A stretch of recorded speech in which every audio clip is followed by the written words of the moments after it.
입대 자원 감소에 따른 복무기간 단축, 그리고 병력 감축.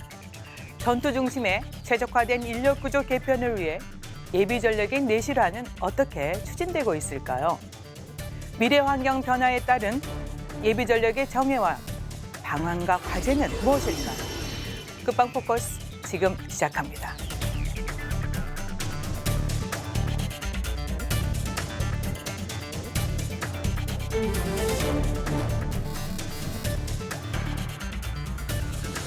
급변하는 안보 환경과 새로운 전쟁 양상에 대비하기 위해 선택과 집중을 통한 예비 전력의 내실화가 요구되고 있습니다.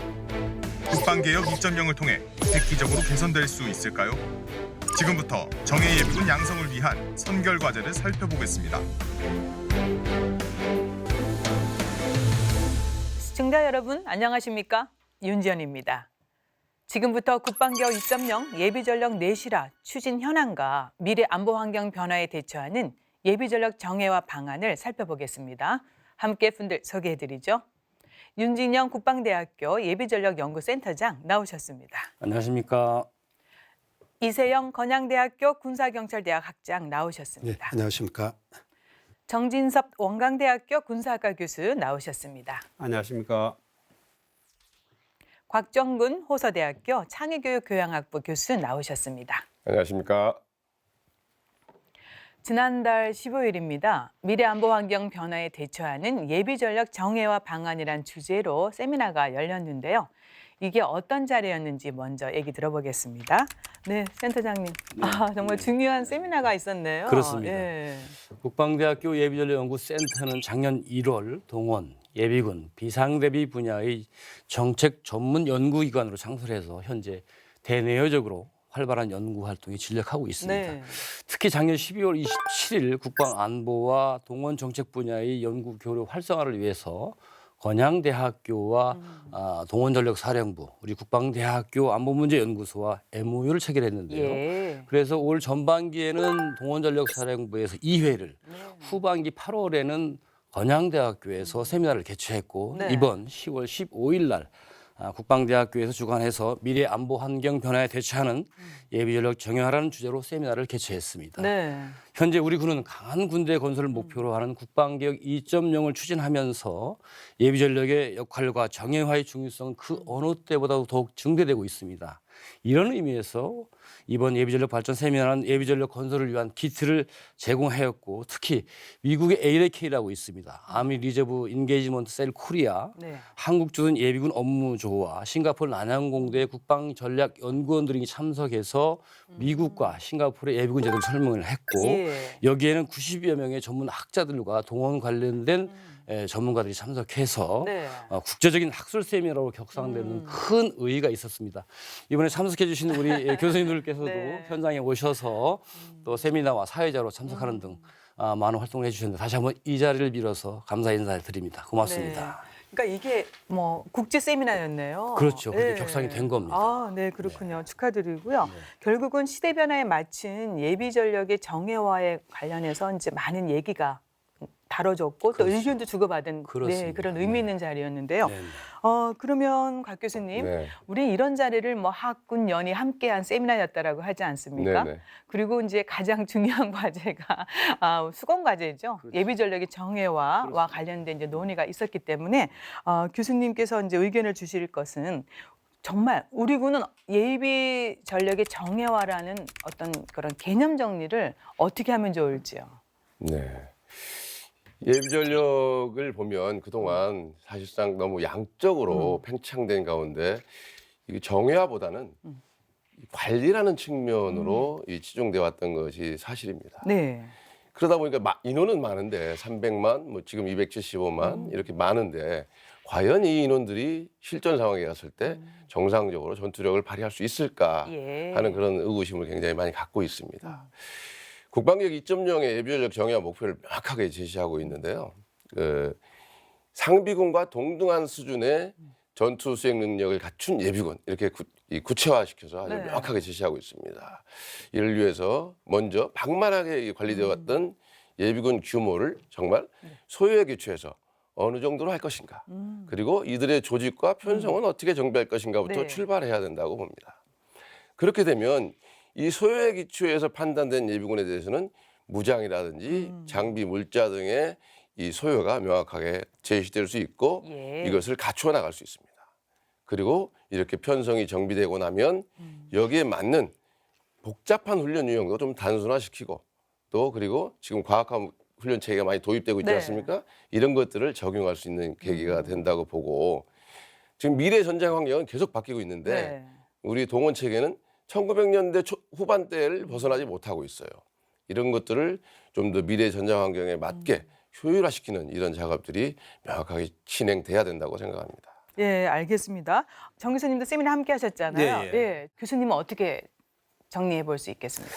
예, 그 21세기 들어서 이제 동북아 지역에는 냉전구도가 지금 형성이 되고 있고 네. 우리 한반도는 지정학적 특성하고 북한의 핵 문제가 맞물려서 그야말로 주변국들의 이제 그 각축장이 되고 있습니다. 이런 상황에서 이제 국방부에서는 강력한 군사력을 건설하기 위한 국방 계획을 추진을 하고 있는데요. 네. 그 핵심 내용을 보면 상비 병력 9만 9천 명을 줄이는 대신에 첨단 전력과 예비 전력을 내실화해서 지금보다 오히려 더 강한 군대로 거듭나겠다는 것입니다. 네. 그래서 한마디로 말씀드리면은 예비 전력 정예화가 국방 계획의 성공의 조건이다 이렇게 말씀드릴 수가 있겠습니다. 네. 근데 지금까지 사실 예비 전력에 대한 인식은 보조 전력, 서폐화 이제 이런 개념이 있었는데 네. 이제는 무엇보다도 예비 전력 정예화에 대해서는 정예화를 위해서는 상비군과 동등한 이런 그 동반 전력이 되어야 된다는 인식에서부터 출발해야 된다고 보고요. 예. 그다음에 이제 중요한 문제는 예비 전력 정예화의 개념에 대해서는 우리 각 박사님께서 아주 잘 말씀을 해주셨는데 저는 그 예비 전력의 정예화의 개념을 항상 준비되어 있고 네. 동원 즉시 임무 수행이 가능한 예비군이다 이렇게 말씀을 드리고 싶습니다. 네. 그러기 위해서는 앞에서 말씀하셨다시피 예비군의 좀 규모부터 다시 판단해야 되겠다. 네. 제한된 예산을 가지고 너무 많은 인원에게 정예화를 시키려다 보니까 오히려 정예화를 저해하는 요인이 네. 되고 있다. 그래서 적정 수준의 예비군을 판단을 하고 예비군의 임무와 역할에 맞는 장비 물자를 구비를 해서 강력한 훈련을 실시함으로써 동원 즉시 임무 수행이 가능한 예비군을 만드는 것이 정의하다 이렇게 말씀드리고 싶습니다. 네. 선생님. 교수님 말씀해 주신 대로 네. 새로운 개념 정리 필요합니다. 그렇습니다. 네. 교수님 세미나에서 사회 맡으셨잖아요. 네. 현장 분위기 조금 더 말씀해 주시고요. 주로 어떤 논의가 있었는지 좀 포인트 짚어 주시겠습니까? 예. 한 4가지 정도로 세미나의 의미를 좀 말씀드리면은 네. 첫째는 작년에 잘 아시는 내용이지만은 저희 예비 전력 분야에 아주 획기적으로 2가지 이벤트가 있었죠. 그 첫째가 동원전력 사령부가 창설된 일이고 또 하나는 국방대학교 국가안보문제연구소 내에 예비전력 센터가 탄생했던 네. 것입니다. 그래서 소수 정예 인원이지만 그 전문 연구원들이 이제 소속돼서 1년 동안 밤낮 없이 땀을 흘려서 연구한 그 내용을 최초로 공식 석상에서 발표했다는 게 아마 첫 번째 의미로 꼽을 수 있겠습니다. 그랬군요. 예, 예. 네, 의미가 남다릅니다. 예. 네. 그리고 지금까지는 예비전력 분야를 연구하는 건 주로 이제 국방부 차원에서 그 산하 연구기관 위주로 돼 있습니다. 사실은 아까 센터장님도 말씀하셨지만 예비전력 연구센터가 탄생한 계기로 해서 네. 학구년 연구의 어떤 시스템을 좀 구축하자. 그래서 여러 번 이렇게 순회하면서 세미나를 했고 또 이제 금년 이렇게 마무리하면서 또 국방대 이렇게 한 의미가 있습니다. 네. 그리고 또 하나는 국제적 성격을 띄었다. 그래서 아까 그 말씀하셨지만 미국 네. 또 이렇게 싱가포르 하면은 내노라 하는 세계에서 예비전력 분야의 선진국이라고 볼 수 있습니다. 거기에서도 가장 그 분야의 전문가인 두 분이 직접 오셔서 자국의 또 그 예비군 네. 제도 또 예비군이 얼마만큼 국가안보에 중요한가를 직접적으로 이렇게 소개도 하고 의견도 네. 이렇게 나누는 자리였기 때문에 특별한 그런 자리였고요. 마지막으로 네 번째로는 그 자리에는 저희 관계관뿐만 아니라 해군 또 예비군 지휘관 그리고 각 기관의 전문 연기관의 그 연구관들 그리고 국방대에서도 네. 그 부총장을 비롯해서 아주 깊은 관심을 예. 보이는 한마디로 얘기하면은 명품 세미나에 장했습니다. 국내외 그 예비 전력 관련된 전문가들이 대거 네. 함께 했고 또 그리고 많은 또 관심 있는 분들이 함께한 정말 명실상부한 그런 의미 있는 세미나였다고 말씀해 주셨는데요. 진짜 말씀해 주신 그 다양한 방안에 대해서 좀 더 살펴보는 시간을 계속 이어가겠습니다. 지금 이제 예비 전력의 현주소와 이제 개선 과제가 가장 중요한 문제가 아닐까 싶은데 우선 센터장님, 우리나라 예비군 이제 편성입니다. 네. 어떻게 되어 있고 네. 국방개혁 2.0에 따라서 네. 어떻게 이제 변화되어 갈 예정인지요. 네, 알겠습니다. 예비군이라는 것은 현역 복무를 마친 사람 또 병역법에 의해서 예비역에 편입된 장교, 부사관, 병 또는 지원자로 편성되어 있습니다. 네. 크게 예비군은 동원 예비군과 지역 예비군으로 이제 편성되어 있는데요. 동원 예비군은 전시 또는 이에 준하는 국가 비상사태 시에 국가 동원령이 선포되면 바로 현역 군부대에 동원되는 예비군으로 전역 후에 1, 4년 차가 편성 대상이고 동원 훈련은 2박 3일을 실시합니다. 네.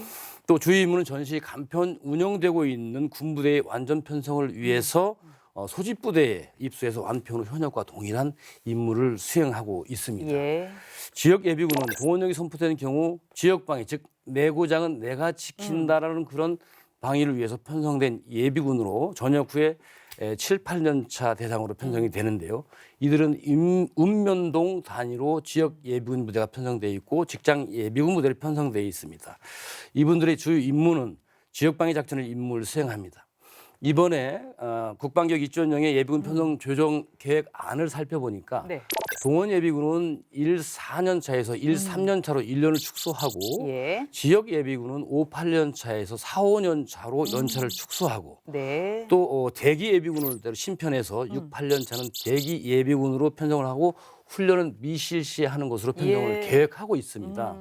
이러한 예비군의 편성은 향후 한반도의 안보 환경과 후방 지역의 작전 환경의 변화 그리고 위협 수준, 출산율 저하와 관련된 예비군 예. 자원의 감소, 국방 예산 편성 등을 고려해서 혁신적으로 조정이 되어야 할 그러한 과제가 아닌가라고 생각을 됩니다. 네.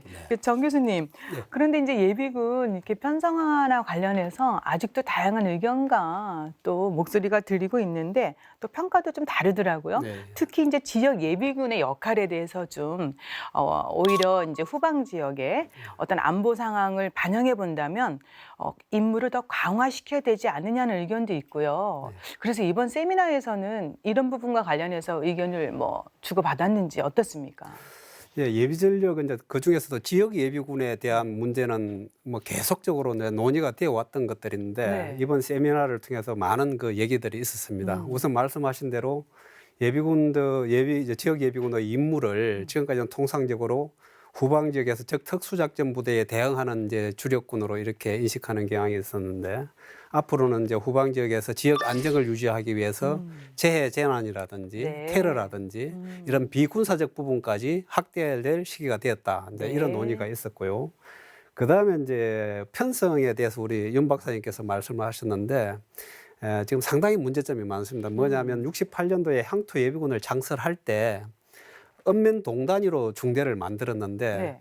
지금 인구가 격감을 하면서 농촌 지역에는 거의 이렇게 예비군 자원이 없습니다. 네. 그래서 실제로 보면은 50명이 안 되는 예비군 중대가 있는가 하면 또 도시 지역에는 3,000명이 넘는 이게 또 예비군으로 편성된 중대도 있습니다. 네. 자원이 적은 곳에서는 작전 소요를 충족하지 못하고 자원이 너무 많은 데는 예비군 지휘관 1명하고 상근 예비역 두세 명이서 그걸 지휘 관리하는데 능력을 초과하기 때문에 전투력 발휘가 제한되는 이런 문제점이 있어서 네. 이제 편성 문제는 읍면동에서 시군구로 이렇게 전환해야 될 시기가 됐다. 그래서 시군구 단위로 지역대를 표준화 편성해서 또 장비 물자도 편제화해서 지역 방위 사단에 편제에 반영해야 되겠다 하는 이런 논의들이 이제 활발히 이루어졌고요. 예. 그다음에 이제 예비군 규모도 아까도 계속 규모 얘기가 나오는데 지금 이제 후방 지역 작전을 수행하는 예비군 규모를 약 육군본부에서 60만 명 정도로 판단하고 있는데 네. 이것도 너무 많다. 그래서 30만 정도로 줄여가지고 네. 정말 이 인원만이라도 정예화해서 동원을 하면은 전투력 발휘가 가능한 한 네. 정예 예비군으로 만들자 하는 이런 또 논의가 있었습니다. 네. 그래서 저희가 이제 정예와 개념 정립부터 시작을 했지 않았습니까? 네. 결국은 이제 동원과 동시에 예. 현역 수준의 어떤 동일한 전투력을 발휘하게 하는 것이 목표 아니겠습니까? 그렇습니다. 예. 네, 그래서요, 곽 교수님, 네네. 지역 예비군, 동원 예비군 지금 어떻게 시행이 되고 있고 또 그래서 이제 교육 훈련과 관련해서 개선할 점이 좀 있을 것 같습니다. 네. 어떤 점을 좀 말씀해 주시겠습니까? 우선 동원훈련의 모습을 좀 어떻게 하면 발전시킬까 하는 측면에서 보면 동원 예비군들은 지금 2박 3일이라는 훈련 기간이 과연 적절한가 이걸 정확하게 한번 따져볼 필요가 네. 있어요. 전투 임무 수행 능력 배양 측면에서 이게 적절하지 못하면 늘리거나 네. 좀 여유가 있으면 좀 줄일 필요가 있다는 거죠. 그래서 지금 전반적으로 이렇게 뭐 야전부대 의견이나 또 일부 육군본부의 뭐 분석평가단이나 이런 데서 이것을 설문조사를 하고 조사를 연구한 결과가 있어요. 네. 거기에 보면 현재 2박 3일 가지고는 개인 임무 숙달 정도는 할 수 있지만 이것을 작게 시행 훈련이나 전시 임무 수행 능력에는 턱없이 부족하다 하는 예. 그런 의견들이 많이 있습니다. 그렇다고 동원 훈련을 막 늘리면 국민들이 별로 안 좋아하지 않습니까? 굉장히 직장 민감한 문제니까요. 생활하는 분들 계시고 그러니까. 네. 그래서 지금 편성과 이 연계해야 된다고 봐요. 그래서 지금 편성을 1-4년차에서 1-3년차로 줄인다고 아까 얘기했지 네. 않습니까? 이렇게 대신 기간은 줄여주는 대신 그만큼의 훈련을 좀 강화시킬 필요가 있다는 거죠. 그래서 필요하면 이게 4일 또는 5일까지도 연장하는 것을 먼저 검토를 해야 됩니다.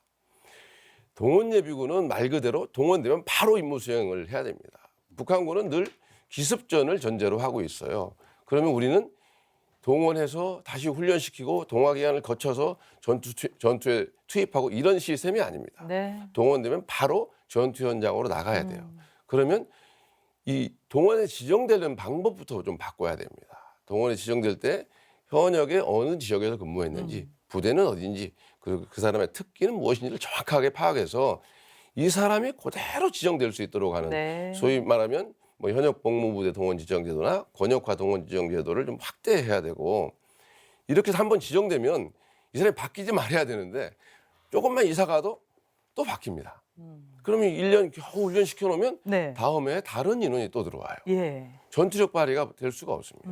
그래서 요즘처럼 교통망이 발달돼 있고 어디라도 들어갈 수 있습니다. 그런 네. 경우는 한번 지정되면 아주 특별한 경우가 아니면 예비군은 그야말로 연차가 마칠 때까지 예. 그 부대로 계속 지정되도록 해줘야 그 사람이 한 번, 두 번 한 훈련이 누적이 돼서 전투력 발휘가 보장된다 할 수 있을 것입니다. 네. 예, 이 교수님 의견도 듣겠습니다. 지금 네. 이제 지역 예비군 훈련은 5, 6년 차 지역 예비군을 대상으로 실시하는데 그 기본 훈련을 1일 8시간 그리고 작게 수행 능력을 위한 작게 훈련을 그 2일에 걸쳐서 12시간 이렇게 하는데 네.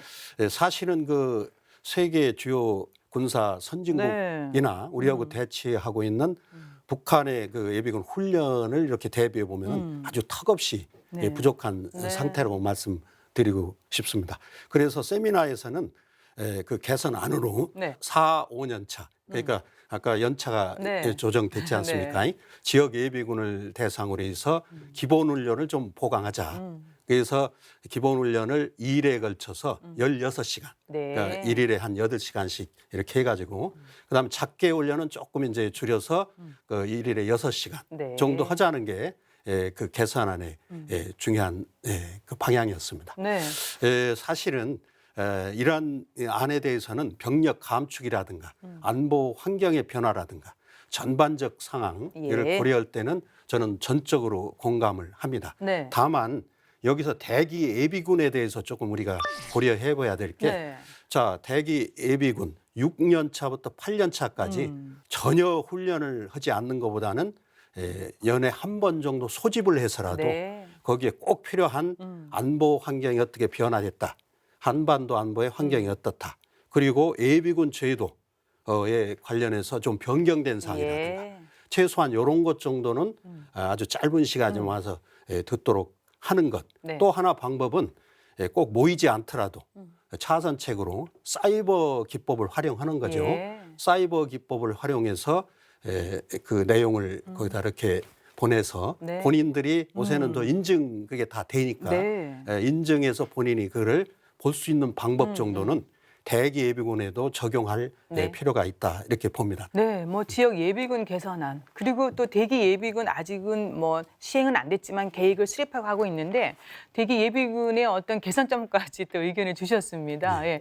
그런데 교수님 지금 말씀해 주신 대로 군사 선진국에 비해서 우리 예비군의 훈련 시간 턱없이 부족하다라고 좀 방금 말씀해 주셨는데 지금 두 분 교수님이 주신 이런 안이 정말 현실적으로 개선될 가능성이 있는지 네. 그리고 더 중요한 게 오히려 현실적으로 이제 예비군에게 항상 이제 지급돼야 되는 보상비 얘기 나오고요. 또 이렇게 형평성 문제 이런 것들 개선은 또 어떻게 해야 될지 교수님 의견 주시겠습니까? 어렵다고 해서 개선을 안 해버리면 국방 계획이 안 되니까 네. 반드시 이제 해야 될 문제입니다. 근데 실제로 예비군 훈련 시간, 보상비, 훈련 보류 문제 네. 이것이 이제 동원 훈련을 저해하는 핵심적인 요인들인데 훈련 시간은 이제 미국에 비해서는 9%, 이스라엘에 비하면 한 6%밖에 안 되는 이런 훈련을 실시하면서 정의화를 논의할 수는 없는 부분들이고요. 그다음에 이제 1986년도에는 5박 6일을 하다가 점차 선거 때마다 줄어들어 가지고 지금 2박 3일을 실시한 지가 2004년부터 지금 이제 이게 굳어져 왔는데 네. 정말 기간 연장은 필요한데 국민적인 공감대를 형성하기도 어렵고 또 정치권에서 받아들이기도 어려울 것이라 이렇게 생각을 합니다. 그래서 앞에서 논의했지만 복무 연차를 좀 줄이는 그런 것하고 네. 그다음에 이제 자본주의 국가에서 해결할 수 있는 유일한 방법은 결국은 돈인데 보상비를 현실화해 주는 방안으로 한번 접근해 볼 필요가 있겠다 하는 이런 논의들이 있었습니다. 네. 이제 보상비 문제를 말씀을 드리면은 2015년도에 이제 6천 원을 주던 것을 올해 32,000원을 주고 많이 올려줬다 이렇게 얘기를 하고 있거든요. 그런데 이게 제가 따져보니까 최저임금의 13% 수준입니다. 이제 예비군 훈련에 참석하는 우리 예비군들의 면면을 보면 취업 준비생이라든지 이런 경제적으로 아주 취약한 계층에 있는 사람들인데 국가에서 최저임금도 주지 못하면서 국가를 위해서 봉사하고 또 국가 방위를 책임져라고 하는 그 자체부터가 이런 인식이 바뀌어야 된다고 이렇게 네. 생각을 합니다. 미국 같은 경우는 보면 병사들은 16만 원, 또 뭐 장교는 37만 원 이렇게 얘기하고 있고 대부분 선진국가들은 최소한 자기 소득 수준은 다 보상을 해주고 있거든요. 그렇군요. 지금 예. 여러 가지 복지를 얘기를 하고 있는데 네. 이것은 복지 차원을 떠나서 국가가 책임져야 될 부분이다 이렇게 생각을 하고요. 그다음에 이제 또 정예화를 저해하는 요소 중에 하나가 훈련 보류 문제입니다. 네. 이게 뭐냐 하면 이 예비군 제도 중에 가장 큰 적폐고 어떻게 보면 정예화를 저해하는 요인이라고 볼 수가 있는데 지금 그 예비군 훈련을 일부 면제해 주는 겁니다. 근데 그 숫자가 56개 직종에 67만 명입니다. 그러면 지금 현재 편성 기준으로 하면은 약 4분의 1이에요. 그러면은 4분의 1은 지금 뭔가 혜택을 받고 있는데 그 중에서 47만 명이 또 대학생들입니다. 네. 대학생들의 학습권을 보장해 준다는 차원에서 이렇게 하고 있는데 지금 사실은 어떻게 보면 훈련에 참석하는 이런들은 생존권을 침해받으면서 훈련을 하는데 학습권이 중요한지 생존권이 중요한지는 뭐 이렇게 비교하기가 좀 어렵겠지만 어쨌든 간에 이 훈련 보류 문제도 반드시 해결해야 될 네. 문제다 이렇게 생각을 합니다. 요즘 그 화두가 되고 있는 기회는 균등하고 네. 가정은 공정하고 결과는 정의로워야 된다는 이런 원칙에도 위배된다 이렇게 말씀드릴 수가 있겠습니다. 네, 뭐 개선할 점이 굉장히 많습니다. 그러나 우리 시작했기 때문에 또 계속 나가야 됩니다. 그리고 또 한 가지 지적되는 문제가요, 센터장님, 그 네. 최첨단 과학과 훈련장 네. 이 조성 중요하지 않습니까? 그렇습니다. 근데 국방개혁의 그 내용에 보면 2024년까지 그렇습니다. 동원 예비군은 최소 과학과 훈련장에 다 할 수 있게 네. 마련할 것이라고 하는데 네, 네. 이게 정말 가능성이 있는 건지에 대한 네. 말씀. 일단은 긍정적인 네. 마음이 중요할 것 같습니다. 알겠습니다. 예. 예, 우리 군은 이제 국방개혁 추진의 일환으로 그 관련 부서에서 예비군 훈련의 과학화 추진에 많은 노력을 기울이고 있거든요. 과학화 예비군 훈련장에 대한 그 구성을 보면 와일 장비와 유사한 교전 훈련 장비로 이제 분대 단위 시가지 전투와 실전적인 야외 전술 훈련, 또 시뮬레이션을 이용한 영상 모의 사격과 실내 사격, 또 다양한 장소에서의 전투 사격을 통해서 전장 체험과 전투 기술을 숙달시키는 그런 훈련장으로 구성되어 네. 있습니다. 전국에 지금 현재 산재되어 있는 대대급 단위 208개의 훈련장을 향후 24년까지 단계적으로 광역화해서 40여 개 훈련장으로 이제 설치한다는 계획을 네. 추진하고 있거든요. 네. 현재 과학화 훈련장은 5개소가 운영되고 있고 현재 7개 훈련장이 내년 6월에 완공될 예정입니다. 또 훈련 후 평가에 하면 참 예비군들이 전투력이 많이 향상되었고 훈련에 대한 만족도가 매우 높은 것으로 나타났습니다. 네.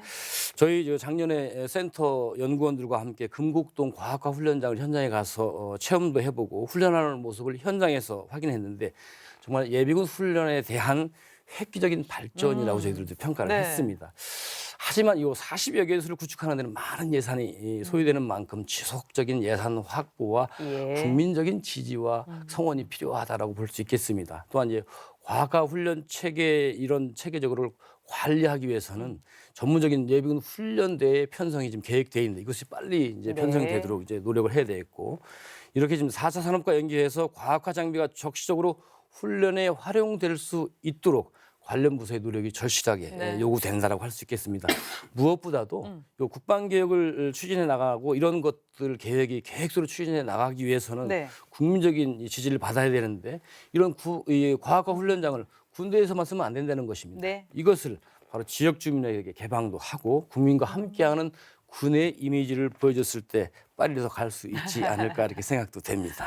그럼 일단 동원 예비군 같은 훈련은 네. 2024년에는 과학과 훈련장 이용이 가능해질 것이다라는 그렇죠. 목표를 향해 그렇습니다. 지속적으로 가야 되겠습니다. 그렇습니다. 네, 국민적 지지도 필요하고요. 그렇습니다. 네, 실전 훈련뿐만 아니라 이제 장비 현대화 시급하죠. 지역 예비군은 창설 초기 배치된 무기가 여전히 사용되고 있다는 얘기가 계속 나오고 있는데 지역 및 동원 예비군의 장비 보유율 그리고 현대화율은 어느 정도이고 실질적으로 어떤 문제가 있는지에 대해서 교수님 좀 말씀해 네. 주시겠습니까? 방금 뭐 지역 예비군 무기는 창설 초기 무기를 사용하고 있다 이렇게 말씀하셨는데 사실이 조금은 아닙니까? 오해가 있고요. 오해했습니까? 예, 예비군들의 무기는 기본적으로 현역에서 사용하던 무기가 전환돼서 보급이 되고 있습니다. 그래서 창설 초기에 칼빈을 사용하던 무기는 2016년도에 M16으로 다 바뀌었습니다. 근데 이 기간이 얼마 걸린지 아십니까? 얼마 걸렸습니까? 한 30년 걸렸습니다. M16으로 바뀌는 데만 30년 넘게 걸렸고 지금 기타 뭐 M203이라든지 박격포라든지 또는 뭐 무전기 이런 것들은 아직도 지금 제대로 갖추지 못하고 네. 있고 특히 그 동원 위주 부대라고 동원사단이나 동원 보충대대 같은 장비는 전차도 다 M계열의 구형 전차인데 그것도 한 40%가 채 되지 않습니다. 이렇게 현역 도태 장비를 전환하려고 하다 보면 뭐 2024년, 2030년 국방개혁이 마무리되는 시점, 이 시점에 장비 현대화율이라는 것은 예비군에게 기대할 수가 없습니다. 네. 그래서 우리가 좀 다시 고민해봐야 될 필요가 있습니다. 그래서 예비군 무기도 이제 더 이상 항상 네. 현역 도태 장비만 전환할 것이 아니라 네. 국방 예산에서 전력화 예산으로 반영을 해야 됩니다. 그래서 예비군도 그래서 우리가 소요도 줄이고 필요한 만큼만 하겠다는 것을 지금 하고 있지 않습니까? 그래서 전력 소요에 반영해서 현역과 동일한 무기가 지급이 돼야 돼요. 네. 이 구형 무기 또 낮은 보유율 이건 어떤 문제가 있냐면 우선 전투력의 저하로 바로 직결이 됩니다. 구형 무기를 가지고 싸우면 뭐 전투력의 발휘를 기대하기가 어렵죠. 두 번째는 현역들이 1년 요즘 18개월 근무하는데 18개월 복무 기간 동안 한 번도 써보지 않은 장비를 예비군으로 와서 써요. 그걸 받아요. 네. 근데 그걸 당장 활용하려니까 활용할 수가 없죠. 다시 처음부터 다 교육시켜야 되는 그런 그 어려움이 동반됩니다. 그래서 이제는 현역 시절에 사용하던 것도 써야 되고 하니까 네. 더 이상의 뭐 현역 도태 장비 주겠다 이래가지고는 예비전력 정예화는 기대하기 어렵다 이렇게 보입니다. 네.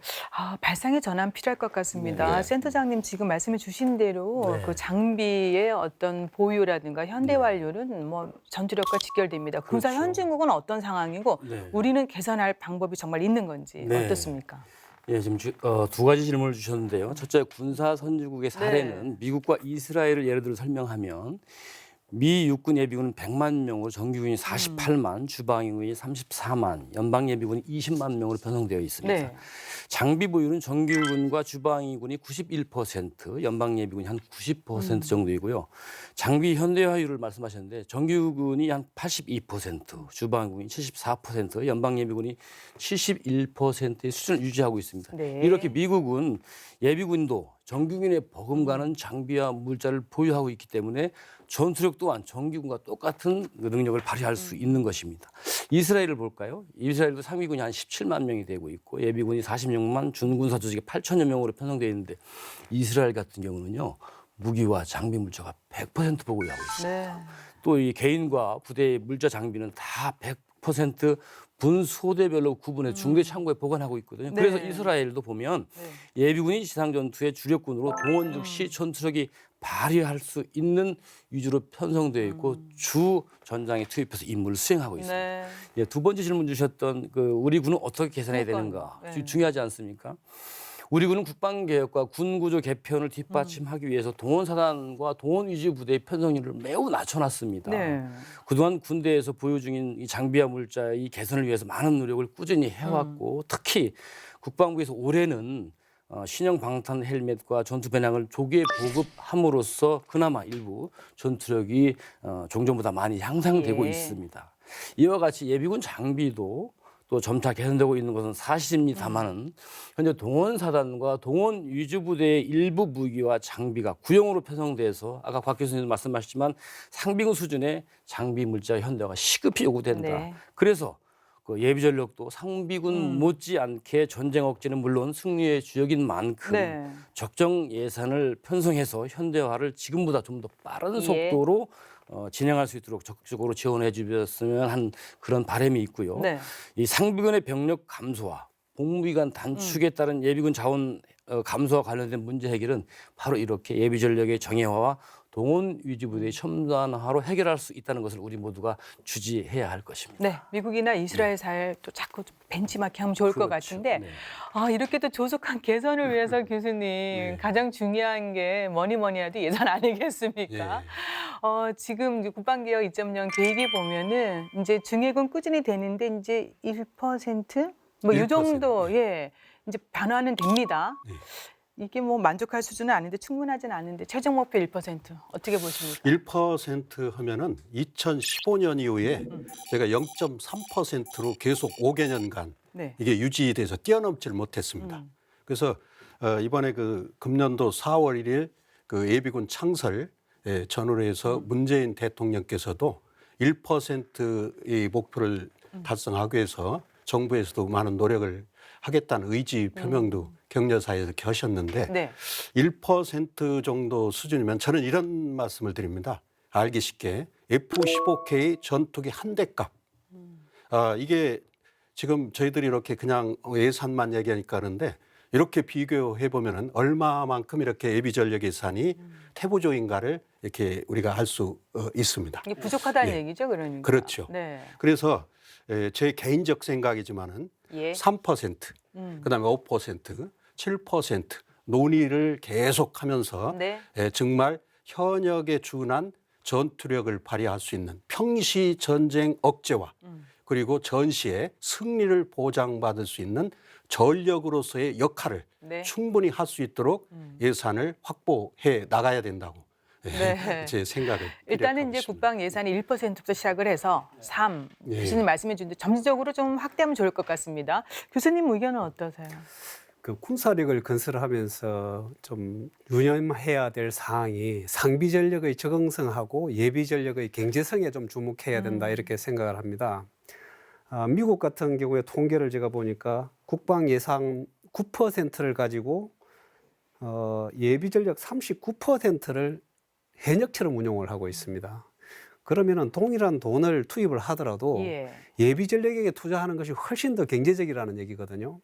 근데 이제 국방개혁 2.0에서 목표로 하고 있는 예비 전력 예산 1%의 내용을 보니까 아까 말씀드렸던 가까 훈련장 설치, 예비군 처우 개선, 그리고 일부 예비군 장비 물자 확보 이런 것들인데 이거는 그야말로 운영 유지 수준이지 상비군을 정형화시키기에는 턱없이 부족하다 이렇게 보는 거거든요. 그래서 경제성에 주목을 해서 적정 예비군 규모를 판단을 이제 예산을 판단을 해야 되는데 지금 다 논의가 됐던 내용들입니다. 결국은 최적화된 장비 물자를 구비를 해야 된다. 그 중에서도 우선 동원 위주 부대인 동원사단, 동원보충대대는 상비군들하고 똑같이 어깨를 나란히 해서 전투력을 발휘할 수 있을 정도로 해줘야 되고 네. 아까 말씀드렸던 보상비 현실화 문제 정말 어렵게 예비군 훈련에 참가한 사람한테 일당이라도 되도록 최저임금으로 줄 수 있도록 해줘야 되겠다는 문제. 이런 것들을 고려해 보면은 아까 우리 뭐 이세영 박사님 욕심이 많아서 10% 말씀하시는데 우선적으로 한 2%에서 3% 정도까지는 현실적으로 3%? 예, 예. 한 3% 정도까지는 늘려야 이런 그 개념이 충족되지 않을까 이렇게 생각을 합니다. 네, 좀 적절하게 반영이 됐으면 좋겠습니다. 왜냐하면 그 이유가 확실하잖아요. 예. 그리고 이제 곽 교수님, 네네. 또 이제 예비군 제도 보면은 평시복무 그 예비군 제도 추진을 우리가 하고 있잖아요. 네네. 요거에 앞서서 이제 하는 게 비상금 복무제도 이제 확대 시행인데 요거에 대한 거에도 의견이 많더라고요. 네. 뭐 이게 정말 타당한 건지 또 간부 외에 젊고 유능한 젊은 병사들 또는 뭐 경험 있는 예비역 병사들을 활용해야 된다는 주장도 있는데 동의하십니까? 네. 비상금 복무제도는 제가 이제 2013년도에 그 중점 과제로 추진을 해서 14년도에 처음 시작이 됐습니다. 당시 79명으로 기억을 하는데요. 그 정도로 이제 79명이 소집돼서 동원 보충대대나 동원 이주 부대에서 연간 15일 정도 이렇게 복무를 해서 또 일당 개념으로 이제 돈을 주는 이런 모습이었습니다. 지금은 그게 많이 확대가 됐어요. 그래서 한 1,000명, 1,030명 정도 수준까지 네. 올라가 있는데 기간은 그대로 15일 하고 있습니다. 미군의 예를 들어보면 미군은 풀타임 예비군과 파트타임 예비군이 명확하게 구분이 돼 있어요. 풀타임 예비군은 거의 복장은 예비군이지만 신분은 예비군이지만 현역과 동일합니다. 1년 365일을 다 출근해서 하고 파트타임도 이 기간별로 다 정해져 있어요. 우리처럼 뭐 15일로 딱 묶여져 있는 게 아니라 30일, 60일, 90일 얼마든지 할 수 있는 그런 제도가 구비되어 있습니다. 그런 차원에서 보면 이번에 국방부에서 예비전력 정예화 추진 과제로 평시복무 네. 예비군을 추진하는 것은 대단히 시적절하다 이렇게 먼저 보고요. 예. 이게 이제 미래지향적인 정책 방향 측면에서 몇 가지만 제가 좀 말씀드려보면 첫 번째가 아까 얘기했던 기간의 문제입니다. 지금 15일로 한정돼 있는 것은 법의 20일 범위 안에서 소집할 수 있다는 것 때문에 더 이상 그 기간을 못 늘리고 있는데 네. 아까처럼 미군의 풀타임 제도나 파트타임 예비군 제도를 고려해서 이게 효용성이 있으니까 좀 더 경제적인 측면에서 봐서도 기간은 늘려야 된다. 궁극적으로 가면 미국의 풀타임 예비군 제도와 같은 제도로 평시복무 제도가 가야 된다는 게 첫 예. 번째고요. 두 번째는 이제 대상 자원 면인데 네. 가장 부족한 게 간부예요, 사실은. 부사관과 장교인데 부사관과 장교는 정년퇴직을 하고 나면 퇴역이 돼요. 그럼 예비군 대상이 안 됩니다. 그래서 이 사람들 받아 쓰고 싶어도 퇴역 자원이 없으니까 동원 자원 확보가 안 돼요. 특히 상원사라든지 소령 중령들은 전시 소요의 30%도 확보가 안 됩니다. 그래서 이런 사람들을 확보하는 차원에서라도 퇴역 자원까지도 대상을 좀 확대할 필요가 있다. 네. 이렇게 보이고요. 방금 우리 교수님 말씀하신 유능한 젊은 병사나 예비역 네. 병사들을 활용하자. 이 말씀도 굉장히 좋은 말씀인데요. 사실 병사를 그대로 병사로 다시 평시복무시키는 부분은 병사들은 어느 정도 동원 소요도 충족이 돼서 당장 그것을 시행하기는 조금 시기상조인 면이 있다 이렇게 저는 보고요. 다만 이 병사들을 지금 확보가 안 되는 하사로 진급시키는 예비역들도 진급이 되거든요. 근데 그걸 진급 제도를 좀 확대해서 부족한 간부 자원을 확보하는 쪽으로 유능한 병사들을 활용하면 대단히 좋은 자원이 될 수 있다 이렇게 생각하고 있습니다. 네. 그리고 이제 지난달입니다. 육군 제51 보병 사단과 지자체가 예비군들은 감시정찰분대 1차 도입 사업을 완료했다는 반가운 소식이 전해졌습니다. 사실 저도 초청을 받았는데 못 갔습니다. 이 자리에. 예. 그래서 센터장님 네. 좀 더 자세히 설명해 주시겠습니까? 알겠습니다. 네. 첨단 과학기술 혁신으로 4차 산업혁명의 시대에 도래해서 현재 경제적으로나 군사적, 사회적인 환경이 급속도로 변화하고 있습니다.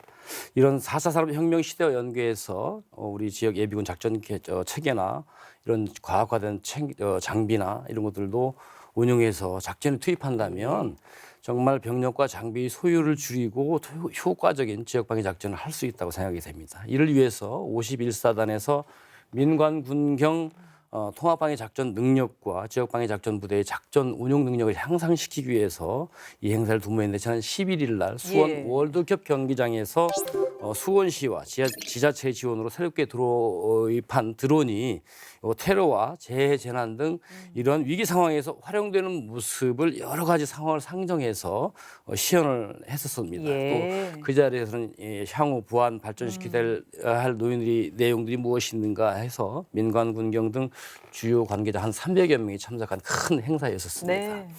앞으로 이렇게 AI와 빅데이터 또 드론 등의 기술을 군 작전에 활용하기 위한 방안이 지속적으로 연구되어야 하고 또 이런 산업혁명이 이런 혁신적인 기술이 미래 군사작전 네. 형태의 활용성과 경제성을 고려해서 신중히 추진돼야 할 것이라고 생각됩니다. 특히 이제 4차 산업과 연계한 우리 동원 자원 역량 강화 등 예비전력 정예화를 위해서도 AR과 VR 또 드론을 운용한 정찰 감시 등의 실습 훈련장도 설치가 요구지는 등 우리 예. 예비전력 분야에 대한 도약적인 변혁이 계속되어야 하겠다 그렇게 강조하고 싶습니다. 네. 현재 우리 군은 디지털 강군 육성을 위해서요 첨단 기술을 적극 도입하고 있습니다. 육해공군에서 드론을 비롯한 첨단 과학기술 및 장비 도입을 적극 추진 중인데 이에 발맞춰 예비전력 정예와 방안은 무엇이고요? 또 미래 전장에서 기대되는 첨단 예비군의 역할 어떤 모습일지 네, 정 교수님 좀 짧게 의견 주시겠습니까? 네. 지금까지 이제 예비군들 주로 운용하는 모습은 목진지에 배치해서 매복 작전으로 지역을 통제하고 첩보를 수집했던 것들은 CCTV라든지 이제 무인 감시기와 같은 이런 장비로 대체할 수 있을 것이고요. 예. 앞에 그 사례 얘기를 했듯이 51사다. 예, 수색 정찰을 하는 이런 부분들도 이제 열상 장비를 장착한 드론을 활용할 수 있을 것이고 도시 지역 작전이 이제 많이 그 증가하고 있는데 지하 시설이라든지 이런 위험한 지역에는 이제 무인 전투 체계, 예. 로봇 등을 또 이용할 수도 있을 것입니다. 그래서 이렇게 다양한 이런 가학화된 장비들을 결국은 전력화해서 정형화된 또 예비군으로 거듭나게 하기 위해서는 아까도 말씀드렸듯이 결국은 예산 문제가 뒤따라야 될 것으로 이렇게 보입니다. 예. 네. 혹시 곽 교수님 덧붙일 거 있으십니까? 네. 지금 뭐 무기도 현저하가 안 되는데 첨단 장비를 도입한다는 것이 뭐 언감생심인가 들지만 이제 우리가 뭐 지금 입만 열면 화두가 4차 산업혁명이에요. 네. 4차 산업혁명 뭐 정보통신기술이 발달해가지고 이제 국민의 삶도 변화시켰지만 실제로는 전쟁 양상도 과거의 전쟁 양상하고는 완전히 다르게 이제 가고 있어요. 과거에는 이제 전선을 중심으로 해서 피하가 딱 붙어서 네. 주전투가 이루어지고 후방은 안정적 관리만 해주면 점선에서 이기면 전쟁을 승리하는 그런 체계였다면 그걸 우리가 소위 선형 전투라고 하잖아요. 이제는 이런 선형 전투는 없다고 봐야 됩니다. 이제는 예. 후방 지역에서 특히 북한은 한 20여만 명의 특수작전 부대 전 세계에서도 유례를 찾아볼 수 없는 규모예요. 이런 특수작전 부대가 전쟁이 나면 바로 후방까지 오겠다는 그런 계획을 가지고 있잖아요. 네. 그러면 주 전장이 이제는 전방의 전선이 아니라 각각에 흩어져 있는 분산된 후방 지역입니다. 네. 그래서 이런 후방 지역의 예비군이 얼마나 빨리 적을 발견해서 이걸 조기에 경멸하느냐. 예. 이게 전쟁의 승패를 좌우할 수 있다고 봐요. 방금 정 박사님 말씀하신 것처럼 보고, 드론, 뭐 CCTV 이런 관제 시스템이 굉장히 잘 갖춰져 있어요. 거기에 예비군에게 드론 하나 딱 넣어주면 그것만으로도 충분히 관제가 돼요. 네. 그리고 기동수단은 뭐 너무나 잘 발달되어 있기 때문에 이런 발달된 기동수단으로 무장시킨다면 전선에서의 전투로 승리가 아니라 네. 후방 지역에서 전투로 전쟁을 승리로 이끌 수 있는 네. 좋은 계기가 될 수 있다고 생각합니다. 예, 후방 지역 작전 환경도 변화되기 때문에 정말 말씀해주신 그런 의견들이 잘 네. 이렇게 조합이 돼야 되는데 그래서요 이렇게 예비 전력의 첨단화 그리고 이제 뭐 현대화랄까요? 네. 이건 동원전력사령부가 지금 하고 있다고 제가 그렇죠. 듣고 있는데 네, 네. 이런 부분에 대해서 얼마나 정말 추진하고 있는지 파악된 게 좀 말씀해 주시고 네. 앞으로 또 계획도 있을 것 같습니다. 네, 예. 그렇습니다. 동원전력사령부가 1년 동안 가장 크게 여러 가지 변화된 요소도 있고 많이 발전시켰는데 그중 핵심적인 세 가지만 말씀드리면 첫째는 군단과 지역방위 사단으로 구분돼 있고 분산돼 있던 이런 지휘 체계를 동원전력사령부로 일원화시킴으로써 전문성을 갖춘 참모 조직에 의한 부대 지휘 체계가 강화돼서 적시적인 전투 준비 태세가 갖춰졌다는 것입니다. 네. 두 번째는 부대별 상이한 그런 전시 임무 수행에 부합된 편지로 이 달아났던 것을 조정 보강하는 한편 또 병무청과 유관기관과의 동원 업무에 대한 유기적인 협업을 통해서 정예 동원 예비군에 대한 지정과 관리 체계를 향상시켰습니다. 예. 세 번째는 이제 2, 3년에 한 번씩 실시했던 쌍용 훈련과 3, 4년마다 한 번씩 실시했던 동원보충대대의 전방전개훈련을 했었거든요. 이것을 매년 1회씩 실시하도록 제도를 정비하고 또 동원 병력에서 호송, 증편, 전방전개 훈련까지 모든 것을 훈련하고 평가하는 시스템을 갖췄다는 것입니다. 예. 이렇게 이제 동원전력사령부의 이제 두 번째 질문하셨던 조숙한 발전을 위해서는 네. 무엇이 필요한 것이냐?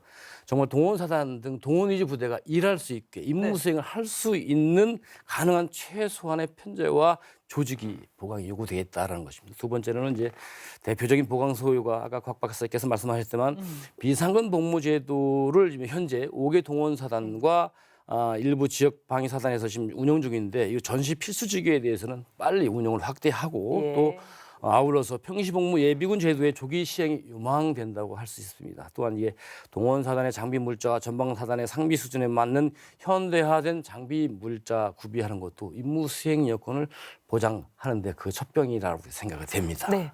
동원전력 사령부를 중심으로 많은 변화가 있으면 그렇습니다. 좋겠습니다. 이제 계속해서 이제 또 예비군의 해외 파병 이 이슈도 중요해지고 있지 않습니까? 이 부분은 교수님 미래 환경 변화의 또 새로운 모습 아니겠습니까? 예비군의 해외 파병 어떻게 새롭게 요구되고 있는지 또 뭐 가능성이 있는 거죠?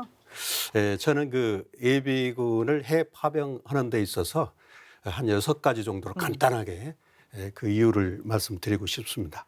우선은 국제사회의 보훈의 뜻에서 저희가 파병이라는 것을 좀 활성화해야 되는데 예비군이 참여하면 더욱 효과적이겠다 이런 생각이 듭니다.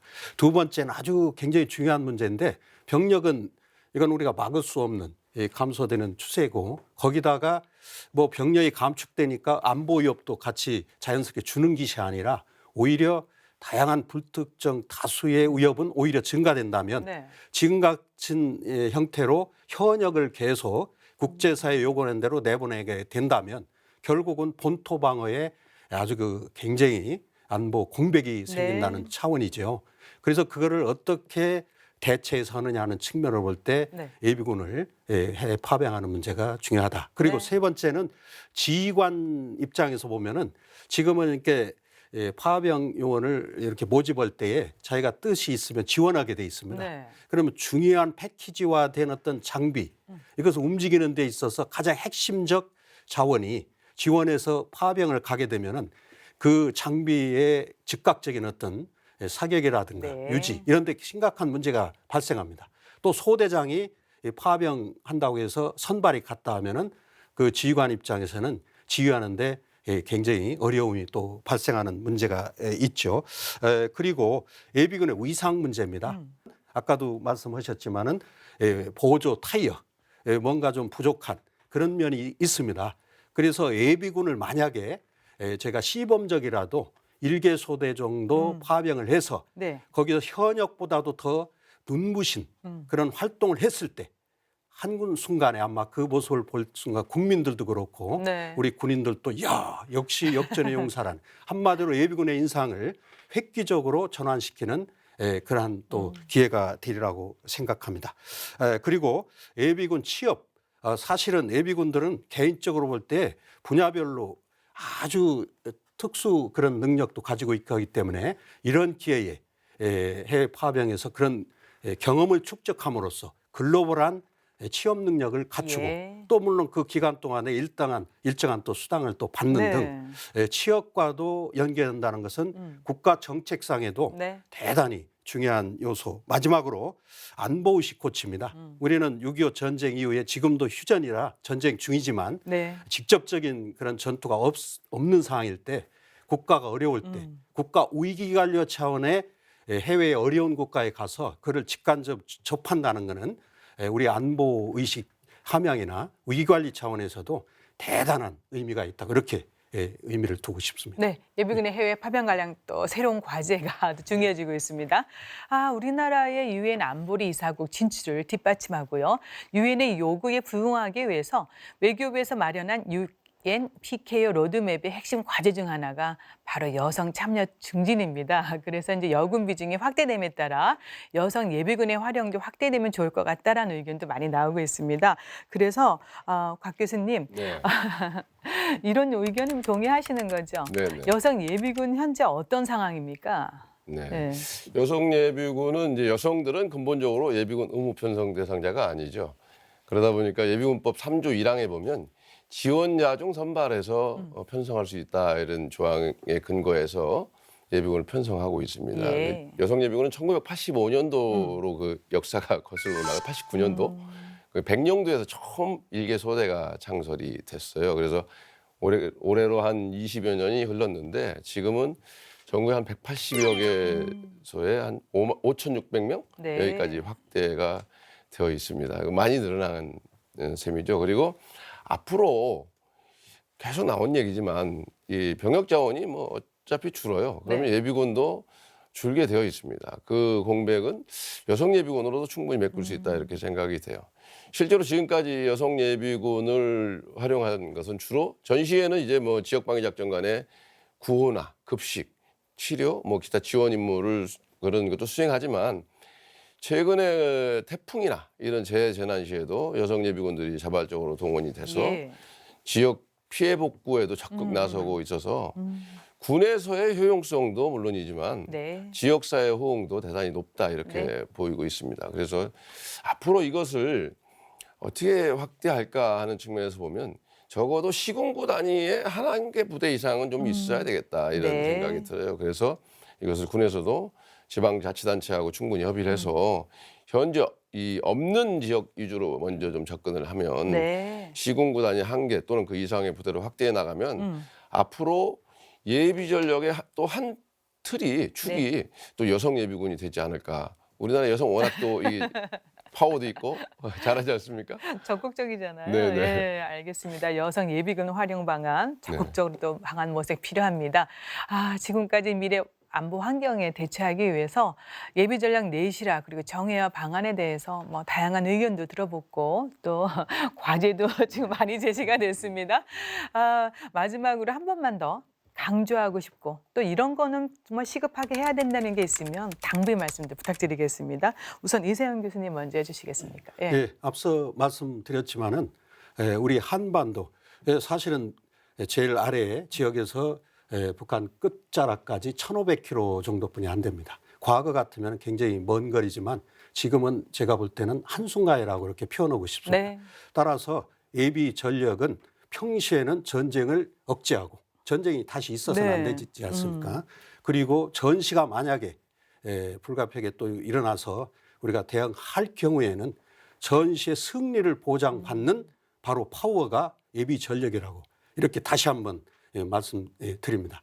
따라서 지금 국방개혁 2.0 이렇게 하는데 저는 개혁은 지금 하고 있는 것을 일부 보완하거나 조금 조정하는 것을 이야기하는 뜻입니다.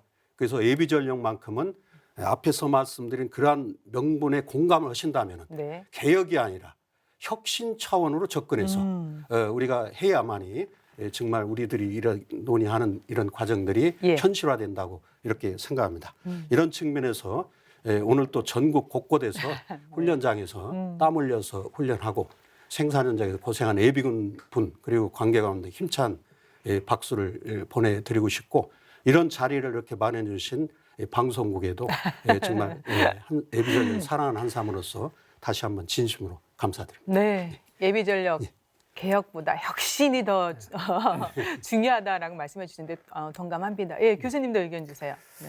그 유사시에 전쟁을 막아야 되지만 전쟁이 발생하게 되면은 결국 전쟁을 수행하고 종결 짓는 전력은 전체 전력의 70%에 해당되는 예비군이 될 수밖에 없습니다. 네. 이제 우리가 지금까지 어떤 물질적인 것, 가시적인 것들을 많이 이제 논의를 했는데 이런 장비 물자의 첨단화보다도 예비군들이 어떻게 자긍심을 가지고 적극성을 가지고 훈련에 임하고 동원에 임할 것인가 이런 부분들은 이제 생각해야 될 그런 부분이라고 생각을 하고요. 그런 부분에서 국가에서도 요구만 할 게 아니라 무엇을 해줄 것인가를 좀 고민하는 네. 그런 시기가 되었다 이렇게 말씀드리고 싶습니다. 네, 정말 중요한 말씀 해주셨습니다. 네, 곽 교수님도. 예. 뭐 예비 전력 분야에서 20여 년을 이제 근무하다가 네. 나왔는데 물론 계속적인 관심이 있었지만 또 이렇게 출연하니까 갑자기 이게 피가 끓는 느낌이 있어요. 이제 좀 이게 좀 발동을 거는데 정말 한 몫을 좀 나도 해야 되겠다 이런 생각이 듭니다. 지금까지 예비전력 많은 얘기했지만 뭐 스페어 타이어 보조 이런 생각들을 해왔고 또는 뭐 국방개혁 2.0의 뭐 하나의 과제 이렇게 치부하는 경향들이 없지 않아요. 그런데 사실은 예비전력 정예화는 우리가 국방개혁의 튼틀이 상비 전력은 줄이고 그의 공백을 첨단화된 상비군과 예비전력 정예화로 보강하겠다 이렇게 딱 발표를 했어요. 그러면 이것은 하나의 과제가 아니라 국방개혁 2.0을 성공시키는데 전제 조건이고 필수 과업인 거죠. 그래서 우리가 이제는 보조다 또는 뭐 스페어다 이런 생각을 먼저 버려야 된다고 예. 생각해요. 굉장히 어려운 과제입니다. 제가 20년 해서도 안 된 건데 하루아침에 되리라고 보지 않지만 그래서 관계관들이 우선 좀 인내심을 갖고 네. 아주 꾸준하게 추진해야 되고 저희들처럼 저 학계에 있거나 또는 연구소에 있는 사람들이 예언을 좀 확대하고 국민적 공감대를 형성하는 데 우리가 좀 노력을 해야 되겠다. 그럴 때 이제 정부도 좀 더 적극적으로 나서지 네. 않겠는가 이런 생각을 해봅니다. 네, 아까 교수님 말씀해 주신 대로 오늘 방송 정말 중요합니다. 네, 네. 센터장님 어깨 네. 좀 무거우시죠? 근데 네. 뭐 열심히 하고 계십니다. 예, 마무리 말씀 부탁드리겠습니다. 네, 최선을 네. 다하겠습니다. 핵심적인 5가지를 말씀드리겠습니다. 첫 번째는 현재 275만 명의 예비군 편성을 획기적인 적정 규모로 조정해서 정예 예비군 자원을 새롭게 편성해야 되겠다는 것이고 두 번째는 현재 시행 중인 요 비상금 복무 예비군 제도를 확대하고 평시 복무 예비군 제도를 조기에 도입해야 되겠다는 것입니다. 세 번째는 예비군 훈련 과학화와 성과 위주 예비군 훈련을 적극적으로 시행이 될 수 있도록 그 여건을 보장해 주는 것이고 예비전력 업무 관련 담당자들의 사기 진작과 권익 보호를 위한 현실적인 제도적 개선과 이런 노력이 적극 추진해야 되겠습니다. 네. 다섯 번째로는 이제 예비전력 정예화를 위한 관련 법령 개정과 예산 증액의 필요성을 강조드리겠습니다. 오늘 이렇게 대담시 논의됐던 이런 과제들도 저희 국방대학교 예비전력 연구센터에서 전문적이고 또 학술적으로 심도 예. 깊게 연구해서 정책 재원을 할 수 있도록 연구에 더 진력하겠습니다. 네. 감사합니다. 또 가끔 방송도 나오셔야 됩니다. 알겠습니다. 네. 그러니까 결국은 예비전력에 대한 인식 변화가 네. 급선무고 네. 또 그에 따르는 뭐 많은 얘기를 다 이거 해결하기 위해서는 예산이 정말 확보돼야 되겠습니다. 예비 증액 더 필요할 것 같습니다.